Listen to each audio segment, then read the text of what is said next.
Today on Sekulow, did the FBI just leak top secret info to the Washington Post? We'll talk about that and more today on Sekulow. Keeping you informed and engaged, now more than ever. This is Sekulow. We want to hear from you. Share and post your comments or call 1-800-684-3110. And now your host, Jordan Sekulow. Welcome to Sekulow, and the saga continues. Give us a call, 1-800-684-3110. So as you know, on Labor Day, the judge ordered the appointment of a special master. Now that we got to yesterday, finally the liberal media started piling on, surprise, surprise, their favorite branch of government to attack these days, judges, federally appointed judges confirmed by the U.S. Senate. When we attack the FBI or even question the FBI Department of Justice, you get a speech by Joe Biden calling us, enemies of the state. But when there's a co-equal branch of government, I think it's important to point out, a co-equal branch of government that happens to make a procedural ruling, yes, that they don't like when it comes to special master, then all bets are off. You can criticize that part of the government all you want. How about this? Let's just make it fair. We should all be able to criticize whatever parts of the government we want. It's America. It's America. So don't tell me I'm an enemy of the state for questioning one if you're going to question the other. But if we're not going to play fair like that, I am going to point out every time you're doing the same thing that you're telling people is so bad for the country, because you are delegitimizing or attempting to a co-equal branch of the U.S. federal government. And then, so they get upset. They're angry. And then guess what we get out of the DOJ and FBI? A leak of what's in the documents that they're so upset about. But, of course, they botched handling these documents already, as we pointed out in the judge's order. That's part of the reason a special master got appointed. But now they're leaking to the Washington Post some of the specifics what's in there, which means it must be so top secret, right, that they felt comfortable leaking it. They didn't feel like that was going to cause them to get criminal liability. It's like James Comey leaking a conversation he had with the then president of the United States, Donald Trump. But listen, Lawrence Tribe from Harvard, here's what he said. And you talk about it, they love attacking judges. Schumer screaming at Supreme Court judges, that's fine. Making all these statements about the decision in the Dobbs case, fine. They can criticize. So Lawrence Tribe, Cannon's order, that's the judge, will go down as part of the judicial anti-canon. The body of decisions like Dred Scott, which said black people were not people for the purpose of the Constitution, or Karematsu, which allowed the internment in basically camps of Japanese Americans during World War II, that lawyers used for generations to teach students how not to wield the judicial power. They disagree with the judge's decision, who, by the way, obviously was correct, as she pointed out in her footnote to her opinion on page 15, footnote 13. She said that, I don't find the government's untested premises satisfying. Perhaps most concerning is the filter team's report does not indicate that any steps were taken after documents were given from the taint team to the investigators that were privileged. No corrections were taking place. And then the FBI, so concerned about what happened at what documents were down there, leaks it to the Washington Post and say these were the highest level of security clearance. Now, look, you realize what's going on here, right? They want this.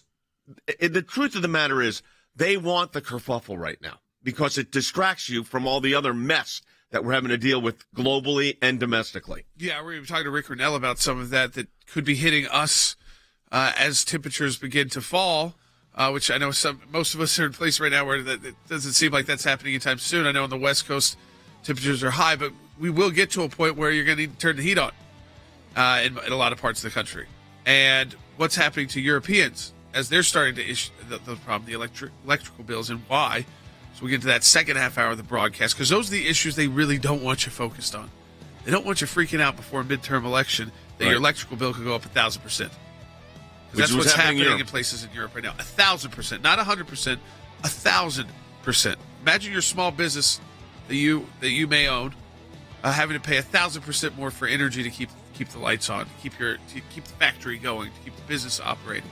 1-800-684-3110. They leak again. This time it's supposedly, what they consider top secret. I mean, it's worth criminal investigation over. Be right back.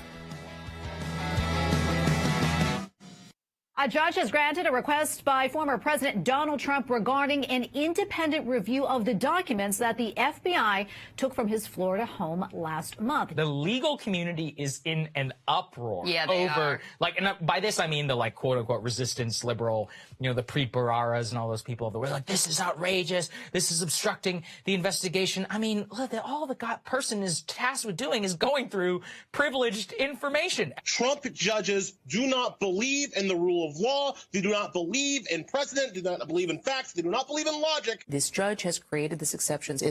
It's a wild decision. This is the most important professional thing that this judge has ever done in her life, and you'd expect an A game, and this is riddled with errors and silliness. Breathtaking to see these attacks saying that she's now part of a crime of obstruction. All of these figures, including many liberals, are saying it's just absolutely outrageous that anyone would doubt the FBI and would question the representations of the DOJ. The judge said, look, the record already shows that you made mistakes. The New York Times today cited academics all against the opinion. That wasn't a news story. That was an editorial. They didn't cite a single academic who was in favor of the decision. Obviously, I'm in favor of the decision. These arguments are saying, how dare you countermand the representations made by the Department of Justice? How dare you, Judge, look at these documents? And by the way, the magistrate serves on these cases to assist the Article III judge. She's the Article III judge. Almost half the Senate Democrats voted for this judge to confirm her. Leahy voted to confirm. Feinstein voted to confirm. Pristine record. Why? Because a Democratic president raided the home of a Republican president? So she says, let's have an independent guy come and look and sort this whole thing out.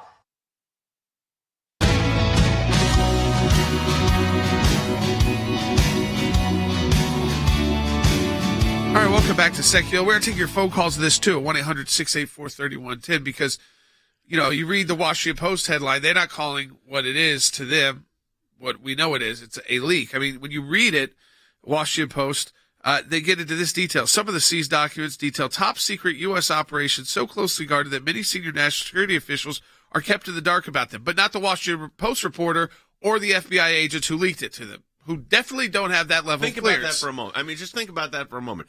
It's so classified, so important that it not be leaked, so important that there's a maintenance of control over these documents, and that a special master was going to interfere with the investigation, that the FBI, Department of Justice, decided, well, we'll just give this information to the Washington Post because this way we could show how bad what the documents were that the former president maintained.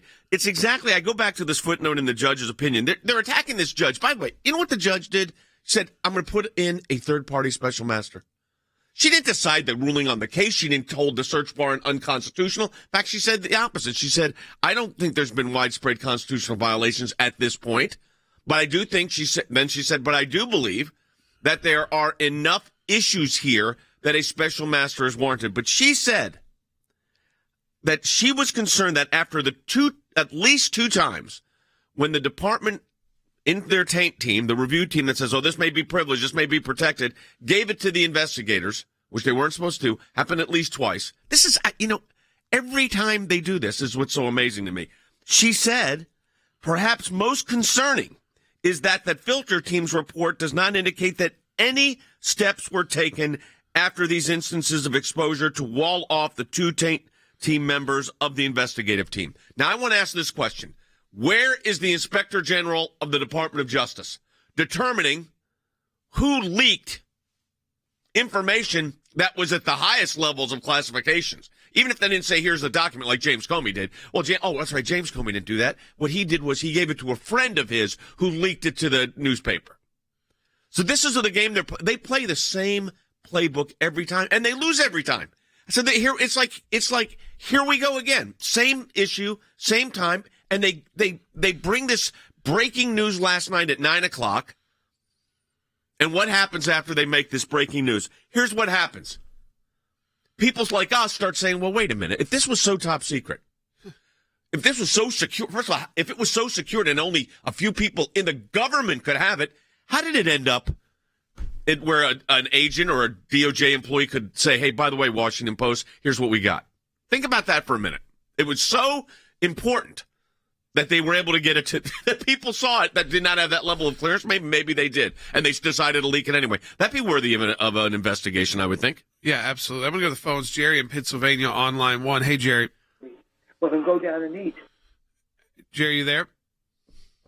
All right, we'll go back to Jerry in a minute. I wanted to play this because this shows me I don't usually play Stephen Colbert on here, and I know he's probably very angry because Greg Gutfeld is getting more ratings than him. A lot more. But when the late night guys start going in line with the daytime TV commentators and the primetime hosts, you know that there's a cabal going on, if you will, of this is our talking point on this. So guess who's going after a district court judge on national television at a late night show? Stephen Colbert. Take a listen. So why is Judge Cannon going so far out on this very, very stupid legal limb? I don't know. Maybe because she was appointed by the former president and confirmed just days after the presidential election in November of 2020. So she's a brand new judge who was handpicked by the guy doing the crimes to preside over the jurisdiction that includes the place where he was committing the crimes. That's like if the head ref of the Super Bowl was Tom Brady's dad. Pass interference, defense, first down, my beautiful boy. His theory then, because he's a moron, he doesn't know what he's talking about with law, is that any Obama judge I could have recused because if I'm a conservative? Yeah. Because that doesn't make any sense, No, but Stephen Colbert made another statement that's ridiculous. This judge is so bad. But the judge that issued the search warrant, did he do a commentary on her? Did he do a monologue on that judge, that guy? Did he say, hey, maybe this judge that recused himself from a civil case involving Clinton and Trump, maybe he should not have been the one that executed or signed and authorized a search warrant on the guy he posted negative statements on social media about, who's now, and this guy happens to be a magistrate judge. Did any of those talk shows talk to them? No. We're pointing this out, folks, because we want to give you the real, I'm trying to get behind the headline here. Because the headline, like Jordan said, it's a glaring headline. Top secret, highest level security clearance. Yeah, go ahead. It sounds horrible to people. They read, right? They say, oh, this is very bad. But then you realize, what other criminal investigation are you told about what they find? I mean, if you think they're going after a drug cartel leader, you're not getting any info. They won't even tell you if they are. They will not confirm or deny. They don't speak. But when it's politics, and this is what we talked about with the FBI, the problem here is that when they get too involved in the politics of the day, they just can't help themselves. And because we know the top brass has gone so far left, and they've been on this purge of conservatives based off whistleblowers to people like Senator Grass. I mean, the fact that we're using these terms, these are terms from U.S. senators from whistleblowers. So it's not just Jordan Sekulow's term. If you're purging out conservatives, you're leaking to the Washington Post the day after you get a decision on a procedural matter that you don't like. I mean, it's not like this is the end of the game for them, but the way that they just cry foul on these situations. I mean, this is procedural. This is not. It's the appointment of a third-party arbitrator to look at documents. Right. This is not like the constitutional case, like we've struck the search warrant is unconstitutional. Not even close. No, that special master's not going to be able to decide if President Trump's guilty, innocent, should be indicted, all that. This is just about the pieces of paper. That's all it's about. And what pieces of paper the investigative team can actually utilize in pursuing potentially criminal charges. Correct. That's Take it. the call. 1-800-684-3110. If you want to talk to us on the air, let me make sure I get this. Is it Araya? Erla calling from Kansas on line 3. Hey, Erla. Hi, thanks for taking my call. I just wondered who's going to be held accountable for this in the FBI or the Washington Post? So they've leaked this now. The Washington Post has no liability. New York Times versus Altman, they're protected. They're the press, and that's the way it should be. So the Washington Post has no exposure. The exposure would be the person that leaked it. Now, we don't know all of what they leaked, but you would think, this is how it would work, Erla, you would think that the Inspector General's office would be on top of this. You would think the director of the FBI might go over to his office in Washington and say, hey, what are you all doing? Calling the press about documents you seized from a former president that you're saying are so top secret that nobody should have access to them. Why are you discussing this with the press? So the Inspector General is the one who should be involved in this, and I doubt it that he is at this point. It's probably not up to him. He probably has to get appointed to do it, and that would come from Chris Wray. Chris Wray should do it. But they're already, it reminds me of the Mueller stuff. It's just they start doing these things. It's the judge who posts the negative, tweets about the former president. It's the head of the assistant special agent in charge in the D.C. office who's squelching the Hunter Biden story while he's also, opening up 2020 investigations of presidents and candidates. It's all of that. And then now you've got the Washington Post getting a story, and then you can't blame the Washington Post for taking the lead on this. But you got to, and they've said this is devastating news. That's how they put it. This is devastating. I can't believe this information was there. I think it undercuts their entire investigation because if they feel comfortable was everybody leaking getting this, access to it? That's why. Does everybody on the Tain team have that level of clearance? I'd like to know that. If it's supposedly this level, I mean, there's only like a handful of people in the country that would have it. So they're already violating that. If they're violating that, you question then whether or not this is still even classified information. It's not even that many people. I mean, we'll point Or this is out. it, or is it top secret How many information? people could it be on the Tain team? Let's say there's 50. I mean, 100. It went. You just want to, who called the New York Times or Washington Post? That's what I'd like to know. Wouldn't be that hard to figure out. It would not be. But again, we're in an institution where you have an FBI director who seems like he likes to say, "Oh, that doesn't sound good," or "That was bad," but has no control. It doesn't seem like, and It was very disappointing, very discouraging. Yeah. Do we have that soundbite from Chris Wray? Can we find that? Yeah, I'm gonna play it later. Oh yeah, it's Senator. I don't like to hear that. And here's my deal: is I just want the FBI focused on the bad guys trying to hurt us, and that foreign enemies, domestic. Focus there. We have a crime crisis, a drug crisis, an illegal immigration crisis in our country. I mean, there's always the threat of terrorism popping back up again, Islamic radical terrorism as well. How about focus there?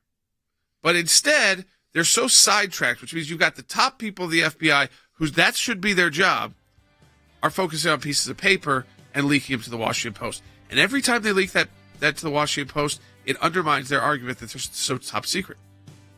Because if they were that top secret, those guys would be worried about going to jail for life. Right. But this is the irony of all this. But it gets the headline. Yep. And that gives the news last night from 9 o'clock forward 3 hours of coverage. And then nobody's asking the question we're asking is, why did this person leak this to the newspaper? If it's that, we're putting so much stuff at risk. And how did they get access to it? And did Chris Wray call his head of his investigative unit and say, "What are you doing here?" Or is he just horrified that this has happened?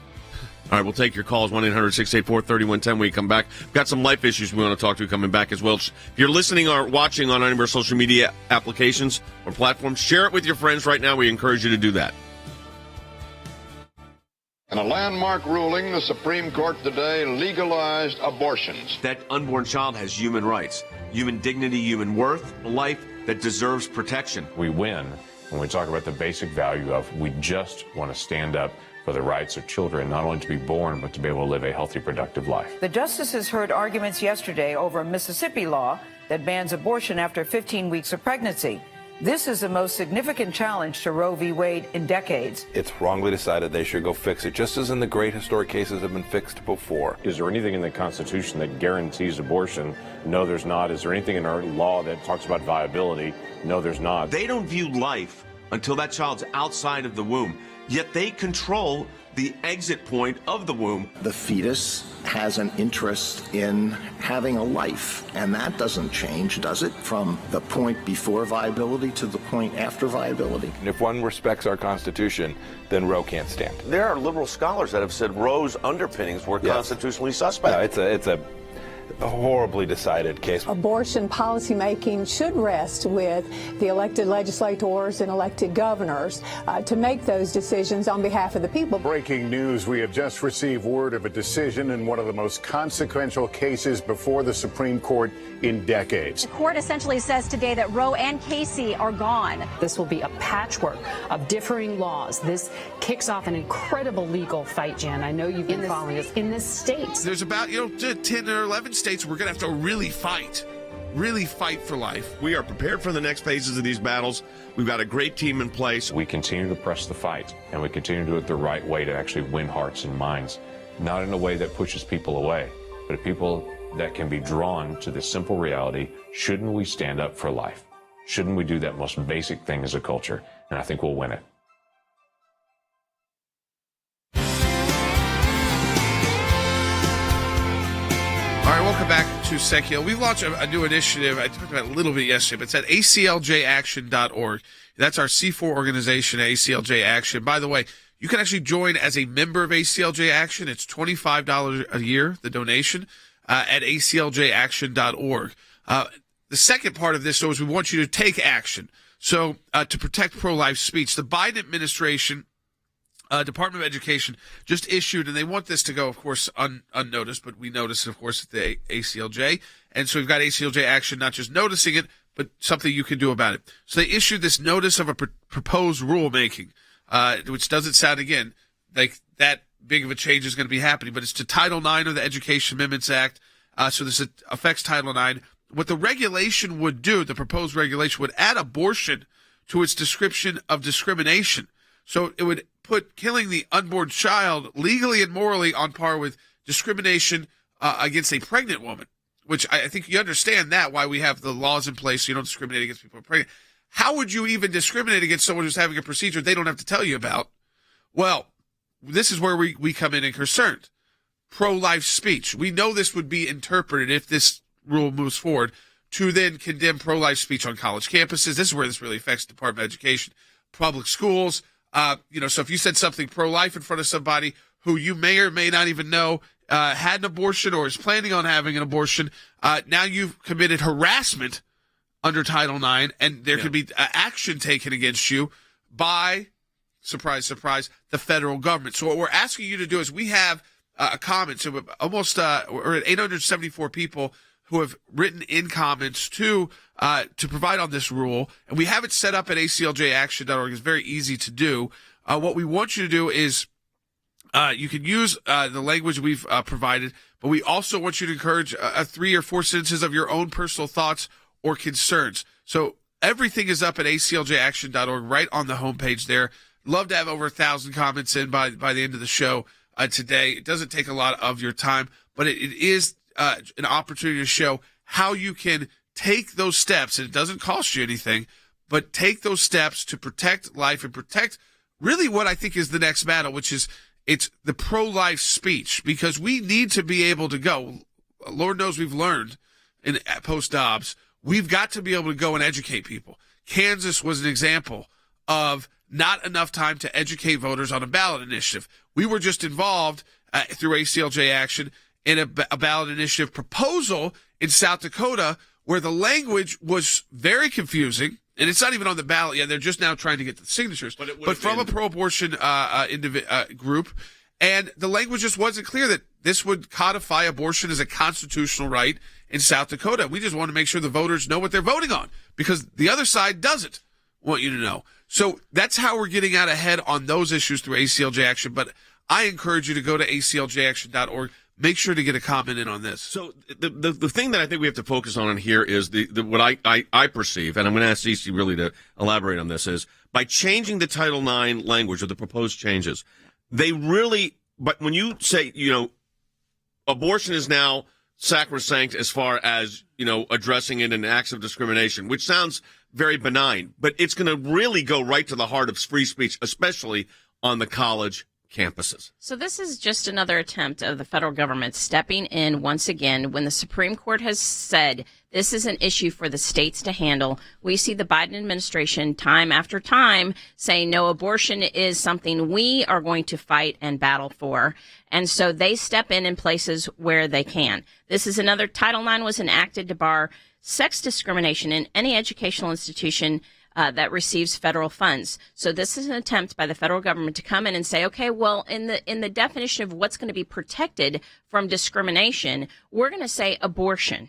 And of course, when they are going to protect abortion, that means they're going to target any pro-life speech, any pro-life activity. So if you have CPCs or anybody that, is on campus or has ministries to the campus, those are going to be shut down. And now there's an obligation under this new rule. There's an obligation that the school take prompt and effective action to end that discrimination. There's also a grievance process that now has to be put forward too here. And the grievance process allows for an adjudicator, And you know this is going to impact the colleges, and you're right, pro-life groups on the college campuses.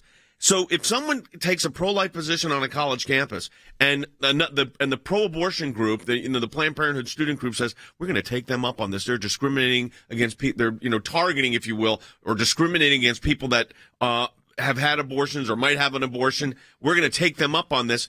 I think what you end up seeing, I mean, in my view, is just another example of the government's ability to target the speaker. Yeah, absolutely. Because, again, their obligation is to take prompt and effective action to end that discrimination. How do you end it? You stop that speaker from speaking. So I'd say there's that speech element to this, but here's where it gets even more complicated. Let's say you're a Christian university, but you still fall under Title IX, the protections in place there, and you've got a pro-life viewpoint as a university. And on your campus, you might have a support group for mothers. Yep. Do you now have to bring in Planned Parenthood? Under this reading, I mean, if a student asks, I guess you would. I mean, to comply, or else you could be facing harassment lawsuits, discrimination lawsuits. So you see how what they do through these regulations, like you were just getting to, Dad, is a setup cases. Yes. Like you can actually go through this and say, here's one, there's the speech case. Here's one about now Planned Parenthood's got to have access to a Christian school. And if not, you get, dinged by Title IX. And the feds are coming after you, and private rights of action too. So all of those, so whether it's the speech, whether it's the actions, it's why we need to speak up here and slow the process down. They try to speed these rules through. Yep. The more comments that come in, the longer it takes. So tell everybody what you want. So ACLJ Action is a sister organization of the ACLJ. It's separate. It's a 501c4. You become a member for a $25 donation. That's all it is, and now you're a member. You can donate more, of course, if you want to, and you become a member of ACLJ Action.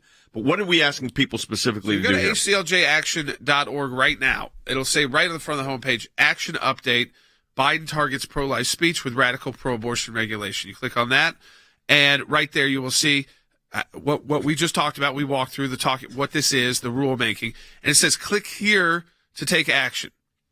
So if you click here to take action, that takes you to the page that shows that 875 people have already done this. And then there's Act Now. So you put your name in, your email. That will then take you to the page where there's a pre-written comment. You can edit it how you like it. We actually encourage you to add a few sentences to personalize it, and then you submit. So that's all. And how many have submitted so far? So we've had 875 people do it in about 24 hours. That's great. That's impressive. I mean, that's folks, you got to understand, this is a new organization. It's a step further than signing a petition. You got to do a little bit more. But we've created this tool. Remember, I tell you when we launched ACLJ Action, we'd have all these new tools in place through the website. This is one of those tools that allows us then to get these comments directly to the right place they need to go. And if it was something we need to get to Congress, we could get it to those. But again, acljaction.org. You have until September 12th. So if you're hearing this now, this is the time to do it. And it gets right on the front of the homepage at acljaction.org. All right, when we come back from the break, we're going to get right back, and Rick Grinnell is going to be joining us. We're going to be talking about this whole leaking of information that the FBI, Department of Justice, did to the Washington Post about very highly classified documents that were allegedly at during the raid of Mar-a-Lago. Now, folks, we're going to take your calls on this, too. So we've opened up our phone lines. 1-800-684-3110. That's 800-684-3110. Again, acljaction.org is a great way to go to get involved on a grassroots basis, especially on the fight for life here. acljaction.org. We'll be back with your calls at 800-684-3110. If you're watching on our social media platforms, share it with your friends. Hit like, hit plus. There you go. We'll talk to you in a moment.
keeping you informed and engaged.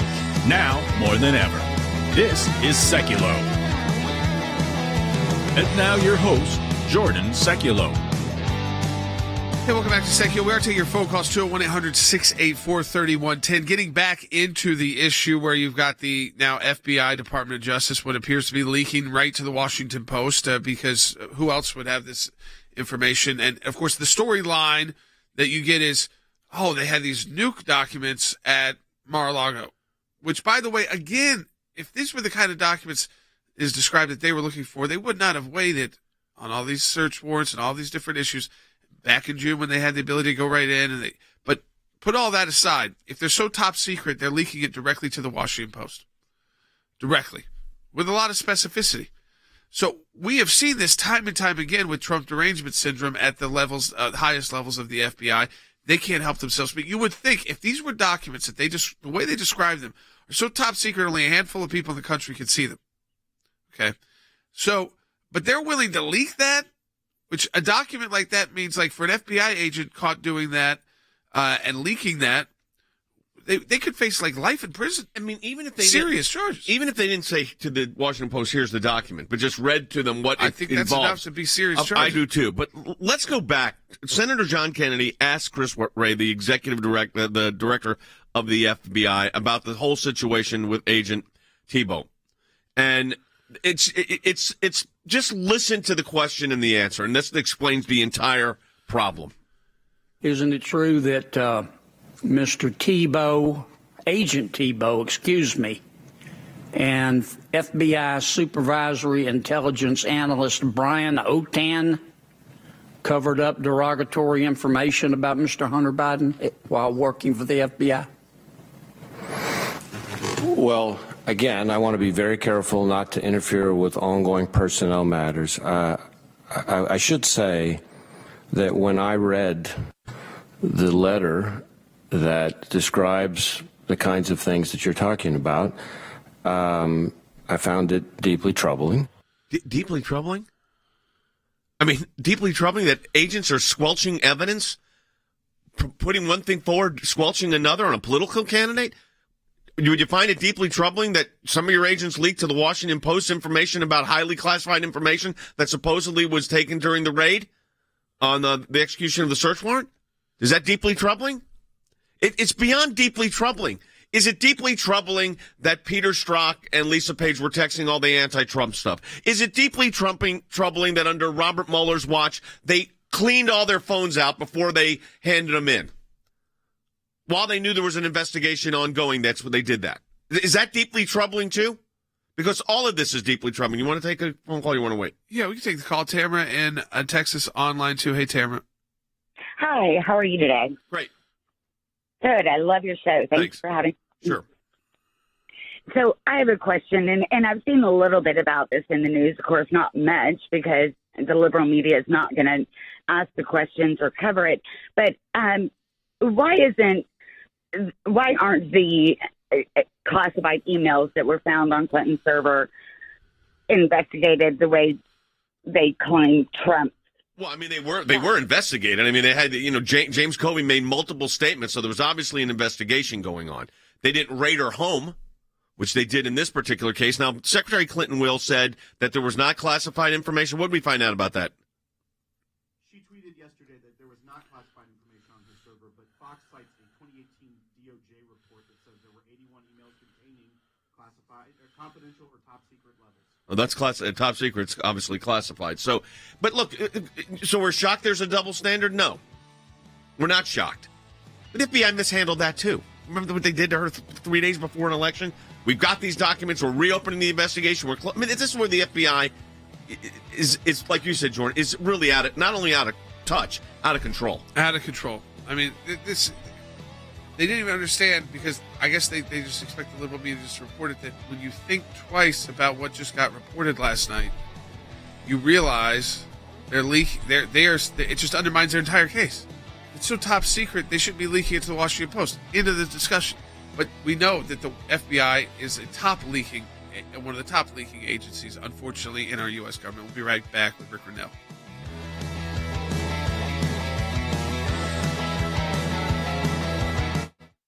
A judge has granted a request by former President Donald Trump regarding an independent review of the documents that the FBI took from his Florida home last month. The legal community is in an uproar over, and by this I mean the quote unquote resistance liberal, the Preet Bhararas and all those people of the way, this is outrageous. This is obstructing the investigation. I mean, look, all the person is tasked with doing is going through privileged information. Trump judges do not believe in the rule of law. They do not believe in precedent. Do not believe in facts. They do not believe in logic. This judge has created this exception. It's a wild decision. This is the most important professional thing that this judge has ever done in her life, and you'd expect an A game, and this is riddled with errors and silliness. Breathtaking to see these attacks saying that she's now part of a crime of obstruction. All of these figures, including many liberals, are saying it's just absolutely outrageous that anyone would doubt the FBI and would question the representations of the DOJ. The judge said, look, the record already shows that you made mistakes. The New York Times today cited academics all against the opinion. That wasn't a news story. That was an editorial. They didn't cite a single academic who was in favor of the decision. Obviously, I'm in favor of the decision. These arguments are saying, how dare you countermand the representations made by the Department of Justice? How dare you, Judge, look at these documents? And by the way, the magistrate serves on these cases to assist the Article III judge. She's the Article III judge. Almost half the Senate Democrats voted for this judge to confirm her. Leahy voted to confirm. Feinstein voted to confirm. Pristine record. Why? Well, because a Democratic president raided the home of a Republican president. So she says, let's have an independent guy come and look and sort this whole thing out.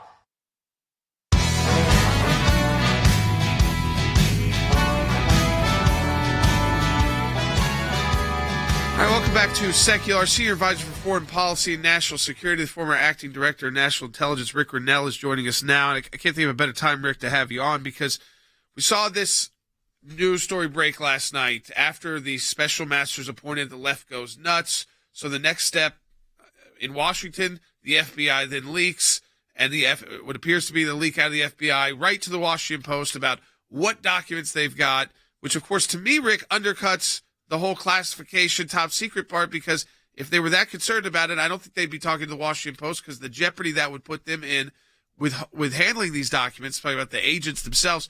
But yet we see, again, out of the FBI and these intel agents leaking to Washington media, Rick, and they're leaking what is supposed to be our nation's top secrets.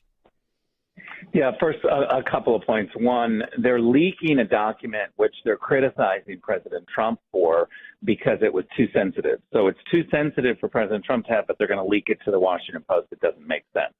The second point is, of course, we've got that same anonymous person, someone close to the situation is how they describe him. We don't know who this person is. We don't know this anonymous person. We don't know their motives. But what we do know is that Anonymous has been so wrong with the Washington Post for so long. Remember, they're the ones who said Donald Trump was a Russian agent. They're the ones who said that the FISA warrant was legitimate. They're the ones who said Hunter Biden's laptop was Russian disinformation, and they're the ones who told us that Kim Jong-un was brain dead. So this anonymous person who keeps leaking to the Washington Post is really playing the Washington Post. They need to have more scrutiny, and the editors at the Washington Post should be ashamed of themselves how they keep pushing anonymous intel, which over and over proves to be wrong. Rick, the thing that's hit me kind of, right between the eyeballs on this as someone who lived this for a number of years is it's like, here we go again. So, a judge comes out with a decision that says, you know what, this is sensitive stuff. As a former president involved, there's the current administration that's authorized this. I'm going to appoint a special master to review the documents, not judging the constitutionality of the search warrant, just the documents.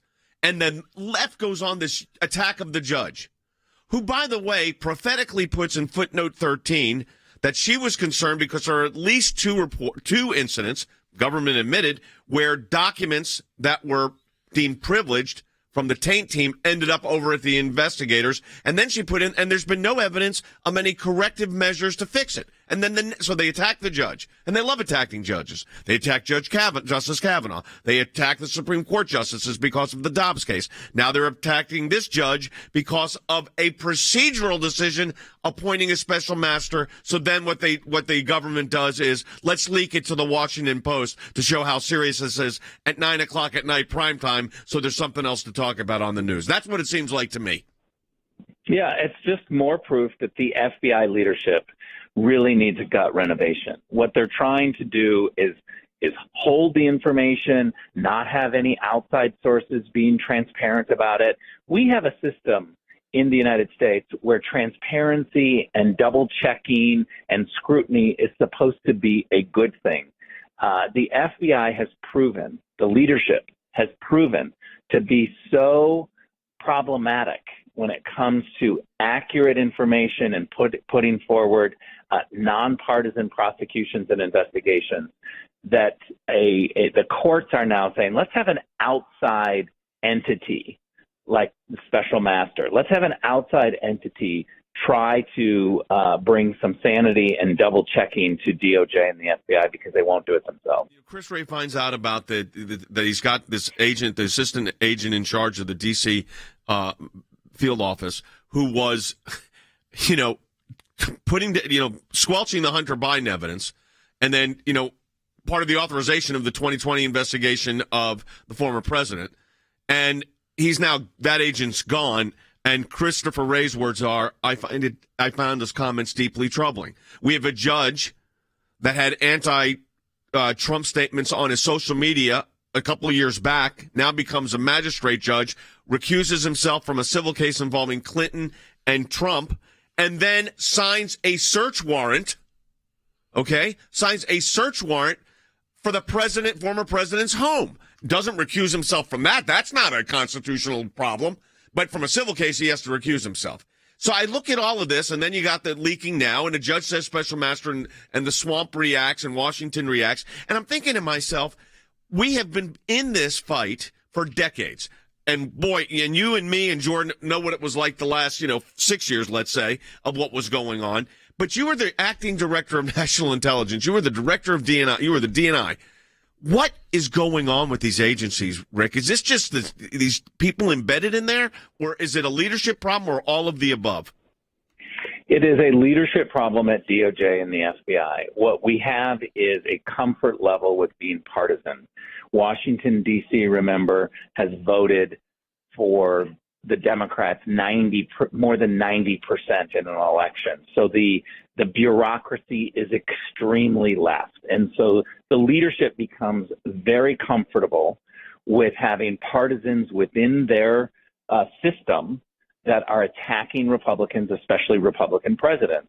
And it only is when we raise it to a level in the media with the center-right media, with organizations like ACLJ, when we put it in front of them and present it as, look at this person who's being totally partisan, then you get years later someone like Chris Wray saying, oh, I didn't see this until now. Well, the big question is why? Why didn't you see this partisanship when it's right underneath your nose? And the answer is because he's partisan, because he's comfortable with all of these the same people giving him the same information, and he's not interested in dissenting information. That's the real problem in Washington, D.C. Yeah, I mean, Rick, I wanted to get to some, too, of the politics going on. But before I do that, I wanted to get to a little bit about Europe, because Europe is facing what looks like a massive energy crisis that could also be coming here. That implicates our national security, too, of course, but also the cost of just doing business. So we saw, because of Russia announced that they've cut the Nord Stream 1 pipeline that so many European countries were reliant on.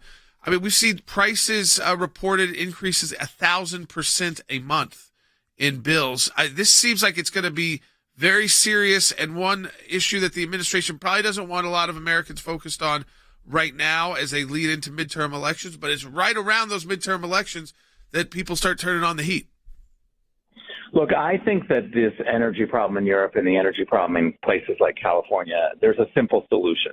That is increasing the supply. We've had too many partisans that have decided to get rid of the traditional energy sources like nuclear energy or oil or coal, and instead just have green energy resources, renewable energy. Now, we all know that renewable energy is part of the solution. We should have an all-of-the-above strategy with energy. But when you put partisans in charge, like Gavin Newsom or Angela Merkel, and they begin to get rid of the large traditional sources of energy, they put the public into a terrible situation. We in California, just like in Europe, are being told to conserve constantly energy rather than having leaders look for additional supply. This is pretty simple.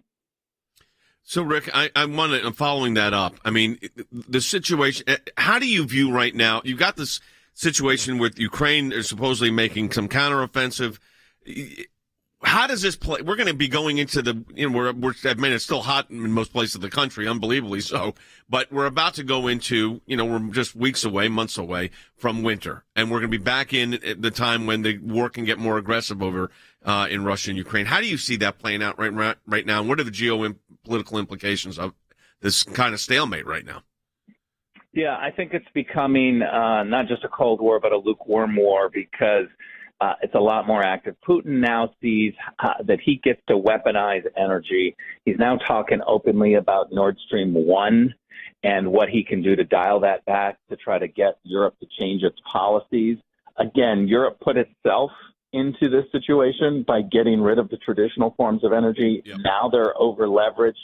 Putin is going to take advantage in any possible way as we go into the winter months.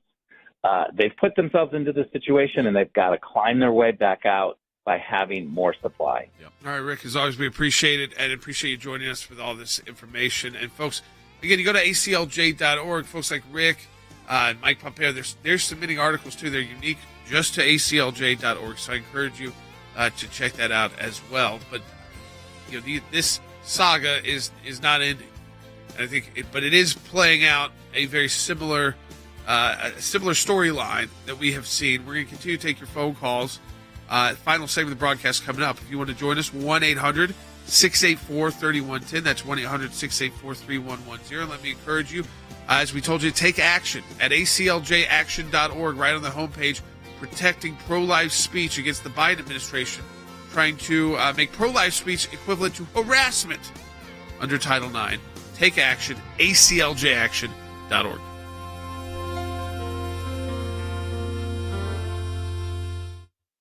Gazprom, the Russian energy behemoth which delivers natural gas to Europe, will further reduce its shipments to the continent, sparking major questions. What is this winter going to look like for some of the largest economies on Earth? A sort of economic war between Europe and Russia because of that pipeline that you were just mentioning. Russia won't reopen that pipeline unless sanctions against Russia are lifted. Don't know how far they're going to go in terms of weaponizing energy. They've basically said, as you said, no gas through Nord Stream 1.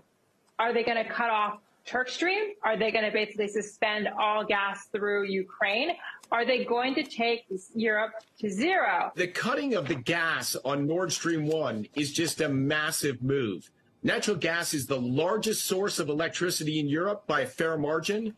It's the dominant fuel for industry and home heating.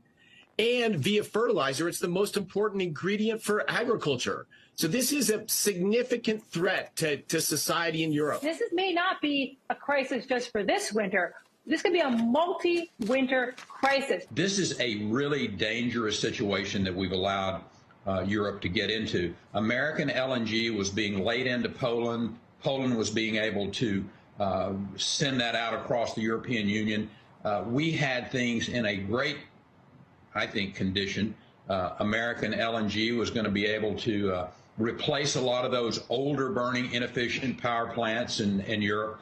But as it is, they were shutting down these older plants, the nuclear plants, relying on renewables, and they're going to pay a massive price. A good part of their industry will shut down this winter. That's inflationary effects across the industry. If Russia plays politics with cutting back oil exports, we could see oil prices double from where they are today. So, yeah, these things have global ramifications.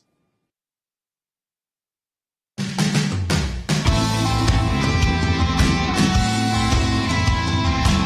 right, 1-800-684-3110. There are more leaks, by the way, and more disasters by the federal government. You know, the IRS with their 87,000 new agents, their $80 billion new dollars.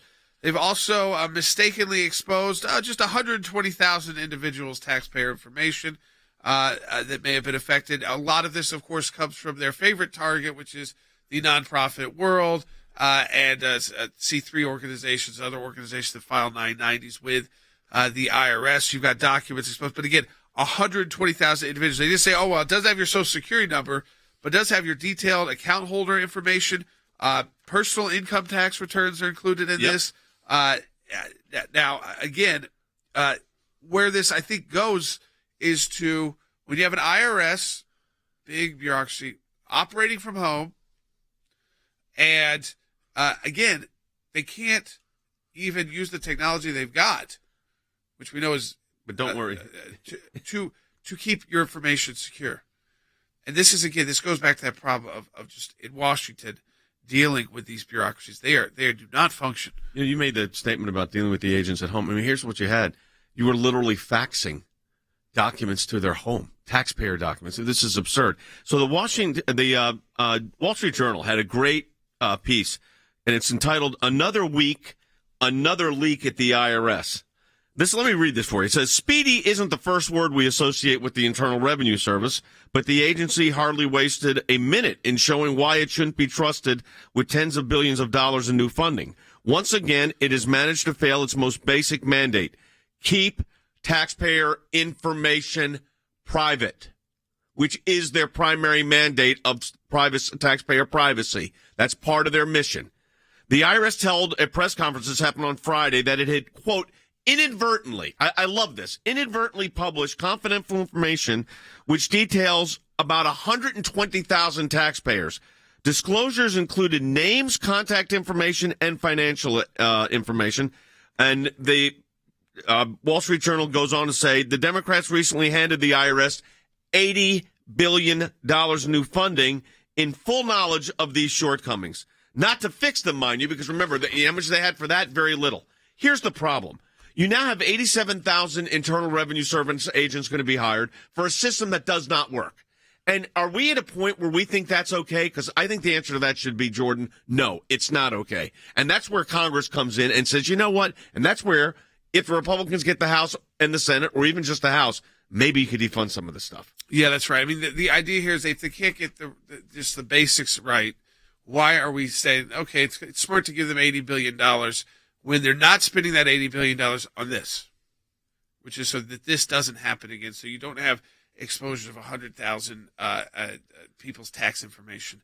And we know that it's not normal folks who are going to be accessing that online. It's the bad actors who are waiting for those moments. They are going through those websites all of the time looking for the government to attack you. So that they can steal identities, take identities. And this is that process is a serious issue in the United States and all over the world.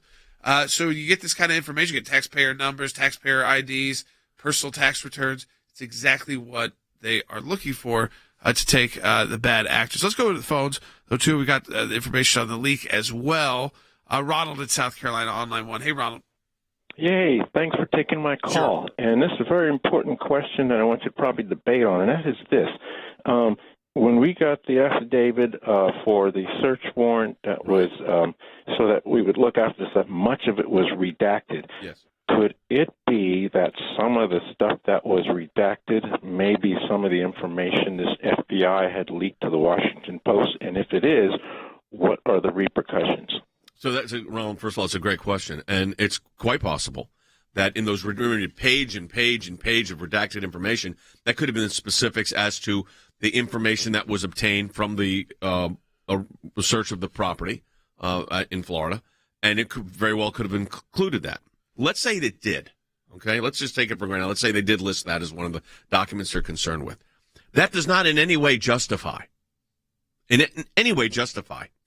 leaking that information by the government, who else would have it to leak, to the Washington Post. I'm not blaming the Washington Post. They're doing what they get paid to do. New York Times versus Sullivan's. They could do all this. Pentagon Papers cases. But the question is, how is it that the Justice Department, FBI, allows a leak of this kind of sensitive information, even if they didn't say, hey, here's the document, Washington Post, but they just said, well, let me tell you what this document's about. Why in the world is that okay? Why is there not an inspector general issuing a statement immediately and said, we are taking control of this situation and we're going to find out what happened here? But that's not what's happening. Christopher Wray goes, I'm troubled by it. That's the statements to everything. Everybody's troubled by it, except if you're the defendant. So when they're attacking this judge, and I'll tell you, I think the attack on the judge, and some conservatives have attacked this judge, I think is ridiculous. The judge, first of all, the judge pointed out in her order, there are at least 2 incidents where the taint team, that is the team reviewing this special information and saying, oh, this might be privileged, gave the information that was tainted to the investigators. And then she goes on to state in footnote 13 of her opinion, and by the way, they acknowledge it, but they didn't seek to fix it. So yeah, put a special master in there and get this out of the hands of the agency that's in charge of doing this. You are dealing with the former president. That does make this different, folks. And the people that are saying, oh, it makes no difference. Of course it does. It does both in, I think the line that the judge said, prosecution have to be just, they also have to be fair. And all this judge did was say, I'm going to put a third-party special master, which, by the way, is probably a retired judge. It'll end up being somebody like that has the clearance levels. And that is what's causing the left to go ballistic. So if you tell me that's not politics, I don't believe it for a minute. Yeah, the timing. The timing was the literally 24 hours. 24 hours after the special master gets announced, you get this leak like this to try to take the attention away from what was in, I think, that order, like you said, about how the DOJ and FBI have already botched handling these documents. Twice, at least. And so, hey, maybe we need a special master because you guys can't get your job done the way you're supposed to get it done. And then we, of course, see the leak the next day and say, okay, this is the same bad actors, the same level of Washington, D.C., who have no business running these investigations because, one, they can't get the procedures down right. They can't even procedurally. They want to. Yeah, well, they don't want to. It's fast and loose, it seems. Yeah, and that's what they accuse the defendant of. And I think what everybody commenting on this forgets is that our system of justice is put in to protect the accused. Exactly. Protect the accused the most. They get the most deference. They get the most because you've got the whole federal government coming after you. So a special just the outrage here over procedural issues. It's ridiculous. But yet, we are evil and enemies of the state if we criticize the FBI. That's according to the President of the United States, Joe Biden. I mean, that's where we are right now in our country. So Will Haynes puts this out, and I think it's Will's right, our producer. Merrick Garland should be holding another press conference saying that the action they're taking to sequester this investigative team while these investigative leaks are investigated themselves. I think that's a great idea. On Rumble, this was a very good comment. Someone said, boy, Joe Biden could be a hero if he opened up our energy for our own country. True. And then Dorothy on YouTube said, just like the leaker in Roe versus Wade, they hope we all forget, move on, and be shocked by the next incredible act that takes place in our economy or on the global stage. All of those are great comments, and that's the problem. ACLJ action. We're talking about that today on the pro-life issue. Very, very important. Jordan, tell everybody where to go again. So you go to acljaction.org. Right there on the homepage, it will walk you through. It doesn't cost a thing to take the steps you need to submit a comment to the Department of Education on this Title IX reform that is targeting pro-life speech. So go to acljaction.org and take action.